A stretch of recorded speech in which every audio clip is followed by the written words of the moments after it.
Welcome to special program. ప్రతిష్టాత్మకమైన champions trophy ఈ నెల 19 నుంచి ప్రారంభం కానుంది.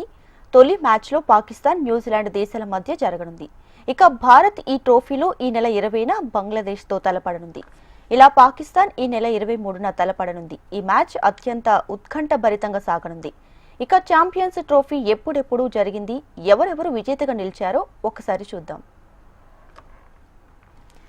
చివరిసారిగా 2017లో ఛాంపియన్స్ ట్రోఫీని చూసాం. ఇప్పుడు మరోసారి అలరించేందుకు సిద్ధమైంది. వన్డే ఫార్మాట్లో ప్రపంచ కప్ లాంటి మెగా టోర్నీ కావడంతో సర్వత్రా ఆసక్తి నెలకొంది. అత్యుత్తమ క్రికెట్ ఆడిన టాప్ 8 టీంలు బరిలోకి దిగడంతో ఈసారి ఎవరు విజేతగా నిలుస్తారనేది ఉత్కంఠ రేపుతుంది. అదే సమయంలో ఇన్నేళ్ల పాటు ఎందుకు ఆపారనేది ఇప్పుడు చర్చనీయాంశంగా మారింది. ఓవైపు వన్డే వరల్డ్ కప్ ఉండగానే ఛాంపియన్స్ ట్రోఫీని నిర్వహించాలనే ఆలోచన ఐసీసీకి 1998లో వచ్చింది.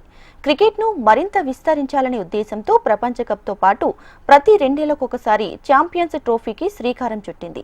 తొలి ఎడిషన్ను బంగ్లాదేశ్ వేదికగా నిర్వహించింది. అంకురార్పణ ట్రోఫీని మాత్రం దక్షిణాఫ్రికా గెలుచుకుంది. తొలుత ఐసీసీ నాకౌట్ ట్రోఫీ అని పిలిచినప్పటికీ 2002 నాటికి ఛాంపియన్స్ ట్రోఫీగా నామకరణం చేసింది.